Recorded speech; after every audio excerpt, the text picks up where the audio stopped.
il faut comprendre à la fois ce qu'a expliqué le procureur et comment fonctionne tout cela, parce qu'il y a des réactions. D'abord, il y a beaucoup de convictions, d'intimes convictions, d'intuition chez les uns et chez les autres, et on le sait, dans ces affaires-là, ça joue. Et il y a aussi beaucoup d'ignorance sur la manière dont fonctionne, on va dire, une enquête pareille. Et d'ailleurs, Tout à fait. le gendarme qui était présent aux côtés du procureur a expliqué des chiffres complètement incroyables depuis le début de cette enquête, à la fois des écoutes qui ont été faites, comment dire, des documents qui ont été étudiés, des auditions qui ont été faites, des signalements qu'ils ont reçus. C'est des chiffres qui dépassent l'entendement.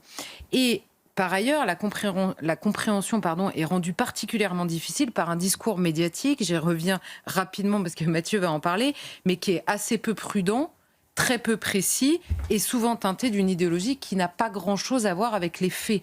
Je rappelle que l'enquête se fait sur la disparition et la mort d'un petit garçon, pas pour savoir ce qu'on pense d'une affaire déjà passée, du profil de X ou Y. Ça n'est pas comme ça qu'une enquête se fait.